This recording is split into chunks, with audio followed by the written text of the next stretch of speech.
Hello everyone, मेरा नाम है तरुण। आप देख रहे हैं पाठशाला ऋषिकेश। और जैसे कि आप सब जानते हैं, हम कर रहे हैं उत्तराखंड की क्वेश्चन सीरीज, जिसमें हम उत्तराखंड की हिस्ट्री से संबंधित कुछ क्वेश्चंस करते हैं रोज। और आज हम करेंगे कुलिंद राजवंश से संबंधित कुछ प्रश्नों के बारे में। तो चलिए देखते हैं। पहला प्रश्न, प्रसिद्ध भूगोलविद टॉलमी ने दूसरी शताब्दी ईसा पूर्व व्यास, गंगा व यमुना के ऊपरी क्षेत्र में किस जाति के वास का उल्लेख किया है? व्यास, गंगा और यमुना के ऊपरी क्षेत्र में किस जाति का निवास का उल्लेख है? कुणिंद, खस, कत्यूरिया, इनमें से कोई नहीं। तो इसका आंसर हो जाएगा ऑप्शन ए, कुणिंद। कुणिंदों के वास की जानकारी होती है। उत्तराखंड पर शासन करने वाली प्रथम राजनीतिक शक्ति। तो इस में आपको दो क्वेश्चन मिलेंगे, राजनीतिक और ऐतिहासिक। अगर हम राजनीतिक की बात करेंगे तो आपको चार ऑप्शन दिए गए, कुणिंद, नाग, मौर्य, कुषाण। जिसमें सही उत्तर हो जाएगा कुणिंद राजवंश प्रथम राजनीतिक शक्ति जिसने उत्तराखंड पर राज किया। महाभारत काल में कुणिंद नरेश किस नाम से जाने जाते थे? महाभारत काल में भी कुणिंदों का आपको जिक्र मिलता है और वहां पर इन्हें पुल्लिंद पुल्लिंद के नाम से भी जाना जाता है और वहां पर इन्हें द्विज श्रेष्ठ कहा जाता था। कलर का पहले कलर थोड़ा चेंज कर लेते हैं। द्विज श्रेष्ठ कहा जाता था। महाभारत काल में कुणिंद शासक सुबाहु की राजधानी क्या थी? कुणिंद के राजा थे पुलिंद राजा। सुबाहु की राजधानी कौन सी हुआ करती थी? चार ऑप्शन दिए गए, चार जगहों के नाम। और ऑप्शन सी, श्रीनगर इसका सही उत्तर हो जाएगा। सुबाहु की राजधानी हुआ करती थी श्रीनगर। कुणिंद वंश का सबसे शक्तिशाली शासक कौन था? Option A Basant Dev, B अमोघ भूति, सी त्रिभुवन राज, या डी इनमें से कोई नहीं। ये त्रिभुवन राज होगा। तो सबसे बसंत देव, अमोघ भूति। तो ऑप्शन बी, अमोघ भूति सबसे शक्तिशाली राजा था जिसकी मुद्राएं भी सबसे महत्वपूर्ण है कुणिंद राजवंश में। निम्न में से किस कुणिंद शासक की रजत व ताम्र मुद्राएं पश्चिम में व्यास से अलकनंदा तक एवं दक्षिण में सुनीत एवं बेहद तक प्राप्त हुई है? जैसा अभी मैंने आपको मुद्राओं के बारे में बताया। तो ऑप्शन ए अमोघ भूति, बसंत देव, ए और बी दोनों, इनमें से कोई नहीं। तो बसंत देव नहीं होगा। ऑप्शन ए अमोघ भूति इसका सही उत्तर हो जाएगा, जो ब्राह्मी लिपि में थी। ब्राह्मी लिपि में लिखा हुआ था जिस मुद्राओं में, ब्राह्मी प्लस खरोष्टी दोनों ही लिपि में लिखा गया था। अमोघ भूति जो प्रकार की मुद्राएं थी उसमें दोनों ही प्रकार से लिखा गया था, ब्राह्मी प्लस खरोष्टी। और तांबे की बनी हुई थी, तांबे की बनी हुई थी। अमोघ भूति की रजत व ताम्र मुद्राओं के अग्रभाग पर प्राकृत भाषा में राग कुणिंदस अमोघ भूतिस महारजस के साथ निम्न में से किसका अंकन था? एक साइड पर लिखा हुआ था राग कुणिंदस अमोघ भूतिस महारजस, और दूसरी साइड पे किसका चित्र या किसका डिजाइन बना हुआ था? देवी तथा सिंह, देवी तथा मृग, सिंह एवं मृग या पशुपति देव का। तो देवी और मृग का चित्र था दूसरी साइड में अमोघ भूति की रजत और ताम्र मुद्राओं में। जैसे मैंने आपको पीछे था, तांबा और रजत दोनों ही थे अमोघ भूति की मुद्राओं में। कुणिंदों के समकालीन किस वंश के शासकों की मुद्रा जौनसर, भाबर व कालाकोडांडा क्षेत्र से प्राप्त हुई है? मौर्य, शक, योद्धे या फिर नाग? तो जौनसर, भाबर और कालाकोडांडा से जिनकी मुद्राएं प्राप्त हुई हैं वो है ऑप्शन सी, योद्धे, जिनका कुषाणों को कुचलने में बहुत ही महत्वपूर्ण योगदान रहा था। अल्मोड़ा मुद्रा किस साम्राज्य से संबंधित है? शाह, अशोक, मौर्य या फिर कुणिंद? तो ऑप्शन डी कुणिंद इसका आंसर हो जाएगा। अमोघ भूति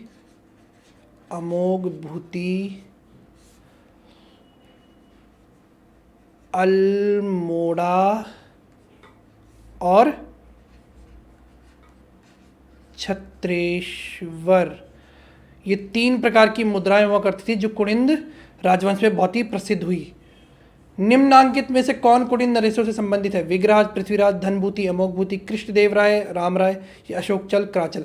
तो ऑप्शन बी, धनभूति और अमोघ भूति दोनों ही कुणिंद राजवंश के राजा रहे हैं। तो ऑप्शन बी इसका सही उत्तर हो जाएगा। कुणिंद राजवंश में वैसे बहुत सारे राजा रहे, अभी यहाँ पे इन दो का ही नाम दिख रहा है हमें। उत्तराखंड के प्रसिद्ध ऐतिहासिक स्थल गोविशाण की पहचान की गई है? हरिद्वार, काशीपुर, रुद्रप्रयाग या श्रीनगर? जो लोग पढ़ रहे हैं उनको पता होगी, काशीपुर का ही पुराना नाम था गोविशाण। और गोविशाण आज का नहीं, बहुत ही पुराना क्षेत्र है और व्यापार की दृष्टि से बहुत ही महत्वपूर्ण स्थान रहा है। और कभी कभी कहा जाता है कि सिंधु सभ्यता के जो स्थल मिले हैं उतना पुराना है गोविशाण हमारा। उत्तराखंड के गोविशाण नगर का सर्वप्रथम सर्वेक्षण किस पुरातत्वविद ने किया था? कनिंघम, टॉमसन, अलेक्जेंडर, इनमें से कोई नहीं। तो सबसे पहला जो सर्वेक्षण था वो करा गया था अलेक्जेंडर कनिंघम द्वारा, और उन्होंने ही गोविशाण को एक हिसाब से खोज की थी, उसको एक मानचित्र पर लाया था। निम्न से किस अभिलेख में मौर्य शासक अशोक द्वारा लोगों से हिंसा त्यागने व अहिंसा को अपनाने की बात की गई है? कालसी अभिलेख, मूर्ति पिटका अभिलेख, त्रिशूल अभिलेख या इनमें से कोई नहीं। तो कालसी अभिलेख में अशोक ने हिंसा त्यागने की और अहिंसा को अपनाने की बात कही थी। उसने कहा था कि मैंने सभी इंतजाम कर दिए हैं, सभी खुश रहेंगे, ऐसे ऐसे बहुत सी बातें लिखी गई थी कालसी अभिलेख में। कालसी अभिलेख किस वंश से संबंधित है? कत्यूरी, मौर्य, कुषाण या फिर पंवार? तो आप सभी जानते हैं कालसी अभिलेख अशोक से संबंधित है। अशोक, और अशोक जो थे वो कौन से वंश के थे? मौर्य वंश के एक बहुत ही प्रतापी राजा थे अशोक। मौर्य शासक अशोक के कालसी अभिलेख में राज्य के निवासियों के लिए किस शब्द का प्रयोग किया गया? तो कालसी अभिलेख में राज्य के निवासियों को पुलिंद के नाम से कहा गया है, जिसका कभी कभी हम संदर्भ पुलिंद राजवंश से भी लगाते हैं। कालसी अभिलेख में उत्तराखंड के लिए किस शब्द का प्रयोग किया गया है? तो लोगों के लिए तो पुलिंद किया गया था, और जो स्थान है उसको अपरांत कहा गया था, और कहीं कहीं पे ये शब्द अपराहन भी हो जाता है, तो ये भी ध्यान रखिएगा आप। उत्तराखंड में अशोक का शिलालेख स्थित है? ऋषिकेश में, हल्द्वानी में, कालसी में, काशीपुर में? बहुत ही सरल उत्तर है, कालसी में ही अशोक का शिलालेख है, बहुत ही प्रसिद्ध स्थान। मौर्य शासक अशोक द्वारा यमुना टॉन्स नदी के संगम पर स्थापित शिलालेख किस भाषा में लिखा गया है? तो जो मौर्य थे, मौर्य सम्राट अशोक थे, वो बौद्ध धर्म को मानते थे, और बौद्ध धर्म की भाषा होती है पाली, तो पाली भाषा में लिखा गया था, और ब्राह्मी लिपि में लिखा गया था कालसी अभिलेख। यमुना की सहायक नदी अमलावा के बाएं तट पर अवस्थित कालसी का प्राचीन नाम है? तो कालसी का प्राचीन नाम है कलकूट या फिर सुधनगर। सुधनगर भी कहा जाता है। कालसी के दो पुराने नाम कलकूट और सुधनगर। प्रथम शताब्दी ईसा पूर्व में कुणिंद शासक अमोघ भूति की मृत्यु के पश्चात मैदानी क्षेत्रों पर किस वंश के शासक ने अधिकार कर लिया था?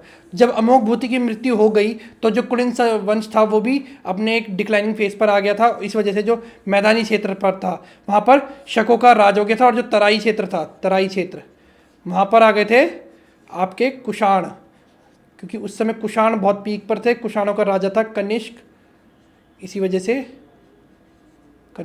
वजह से मैदानी क्षेत्र पर शक और तराई क्षेत्र पर कुषाणों ने कब्जा कर लिया था।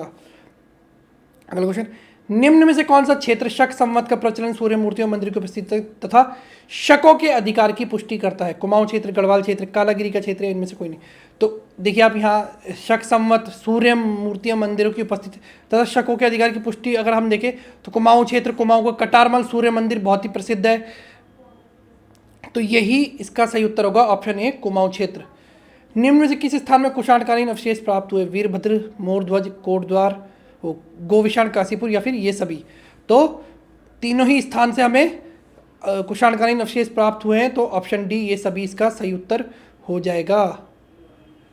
निम्न से किस शासक ने बाड़वाला नामक यज्ञ वेदिका का निर्माण कराया था? शीलवर्मन, अमोघ भूति, गृहवर्मन, हर्षवर्धन? तो बाड़वाला यज्ञ वेदिका का निर्माण योद्धे वंश में ही एक दूसरा वंश हुआ, जिसको हमने